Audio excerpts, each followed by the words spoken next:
Hello viewers, नमस्कार।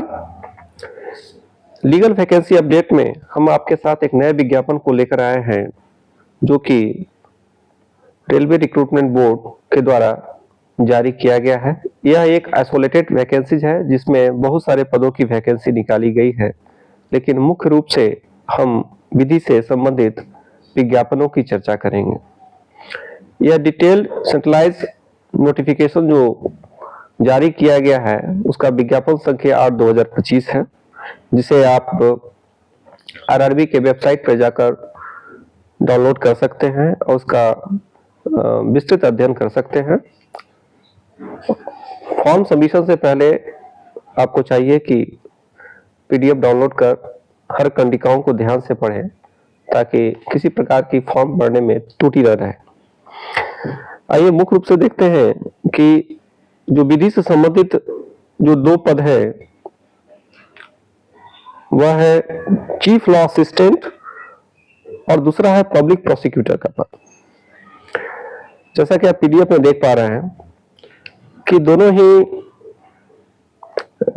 पे level in 7 CPC में दिखाया गया है। जिसका चीफ लॉ असिस्टेंट की बात करें तो इसका पे जो है 44,900 है और इसका मेडिकल स्टैंडर्ड C1 बतलाया गया है। मेडिकल स्टैंडर्ड के लिए आप पूरे विज्ञापन को आपको पढ़ना होगा कि कहाँ पे दिया हुआ है। इसकी चर्चा यदि नहीं मिले तो आप हमसे चर्चा कर सकते हैं। कमेंट सेक्शन में आप लिखेंगे तो उस पर हम चर्चा करेंगे। देखिए, चीफ लॉ असिस्टेंट का मिनिमम एज है 18 वर्ष जबकि मैक्सिमम एज है 40 वर्ष और इसके मिनिमम एजुकेशनल क्वालिफिकेशन या टेक्निकल क्वालिफिकेशंस की बात करते हैं तो लिखता है कि university degree in law with 3 years standing practice as a pleader at bar. As a pleader at bar में आपकी 3 साल का जो है कि कार्य करने का अनुभव होना चाहिए। यूनिवर्सिटी डिग्री होनी चाहिए लॉ की, उसके साथ साथ उसमें आगे लिखते हैं कि serving railway employee who are law graduates are also eligible to apply for this post. जो ऑलरेडी रेलवे एम्प्लॉय है जो कि लॉ ग्रेजुएट है वो भी इस पद के लिए जो है कि आवेदन कर सकते हैं, provided they have serve for at least 5 years in any branch of the railway administration. जो रेलवे एडमिनिस्ट्रेशन में जो कम से कम उनका जो है 5 साल का जो है कार्य अनुभव होना चाहिए। वैकेंसी और marked for direct recruitment should also be available to the railways magistrate who are desirous of applying for such post and who are fulfill the prescribed qualification for the direct recruits। यह जो है कि railway magistrate के लिए भी जो है कि जो डिजायरस कैंडिडेट है जो चाहते हैं कि इसमें आवेदन करें और अर्हता को रखते हैं वे भी आवेदन कर सकते हैं। दूसरा है पब्लिक प्रोसिक्यूटर। इसमें भी जो पे लेवल है वह 7 है और जो पे है वह 44,900 है। इसका भी मेडिकल स्टैंडर्ड C1 है। इसकी न्यूनतम आयु सीमा 18 वर्ष और मैक्सिमम 32 वर्ष है। देखिए इसमें क्या अर्हता, शैक्षणिक अर्हता है। Graduate with bachelor degree in law from recognised university and with 5 years standing as an advocate at bar.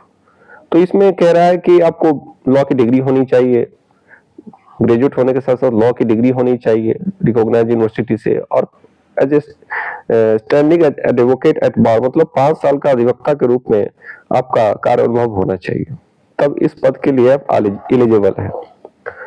तो ये मुख्य रूप से 2 पद थे।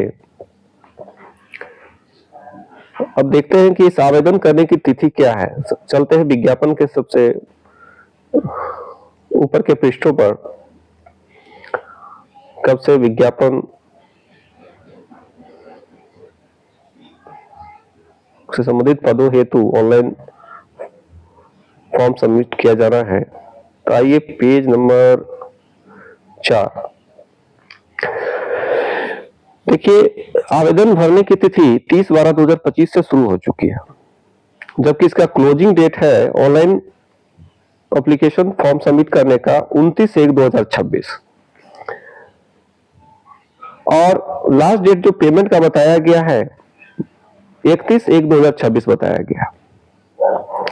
और यदि आपके आवेदन में किसी प्रकार की त्रुटि रह जाती है तो उस त्रुटि को आप दिनांक 1 फरवरी 2026 से 10 फरवरी 2026 के बीच उसमें सुधार कर सकते हैं।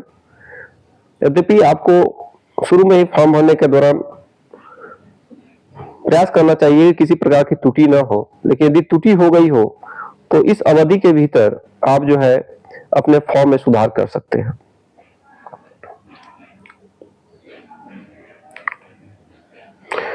अब आते हैं कि चीफ लॉ असिस्टेंट के लिए कुल पदों की संख्या सभी आरआरबी को मिलाकर कितनी है। तो जैसा कि आप देख रहे हैं कुल पद है 22, जबकि पब्लिक प्रोसिक्यूटर के लिए कुल पदों की संख्या है 7।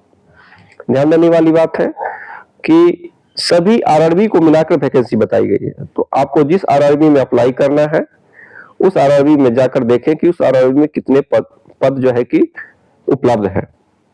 साथ ही साथ आपको यह भी ध्यान रखना होगा कि आपको किसी एक ही आरआरबी में यानी रेलवे रिक्रूटमेंट बोर्ड में आवेदन करना है, न कि एक से अधिक आरआरबी में। इससे आपकी उम्मीदवारी अव्यवस्थित रद्द की जा सकती है। चीफ लॉ असिस्टेंट के लिए जो आयु की सीमा दी गई है वो 18 से 40 वर्ष के बीच दी गई है और पब्लिक प्रोसिक्यूटर का 18 से 32 वर्ष दिया गया है, जैसा कि आप देख पा रहे हैं।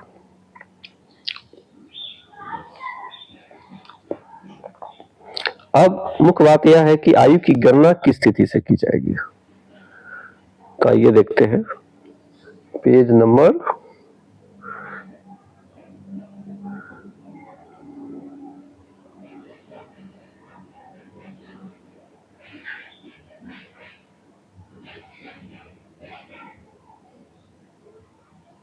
9 पर, जहां पर एज लिमिट के बारे में बताया गया है।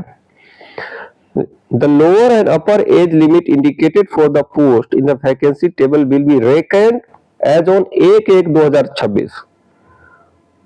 तो जो निर्धारित उम्र सीमा है, चाहे वह न्यूनतम हो या अधिकतम, उसकी गणना हम 1/1/2026 से करेंगे। हालांकि अब 5.2 में इसका एक विस्तृत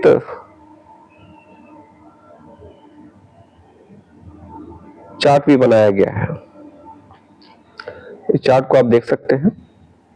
लेकिन ध्यान रखना है कि 1/1/2026 से आप आयु की गणना करेंगे और बाकी जो शर्तें जो सेंट्रल गवर्नमेंट द्वारा आरक्षण से संबंधित दी जाती है वो सभी है। तो यदि आप विशेष और जानकारी चाहते हैं तो हमारे कमेंट सेक्शन में लिखें, तो ईच एंड एवरी फैक्ट्स को हम डिटेल रूप में आपके सामने प्रस्तुत करेंगे। लेकिन जो मुख्य बातें थी मैंने आपसे चर्चा कर दी है और जल्द से जल्द आप इस विज्ञापन को ऑनलाइन सबमिट करें और परीक्षा की तैयारी में लगे रहें और सफलता अर्जित करें। धन्यवाद।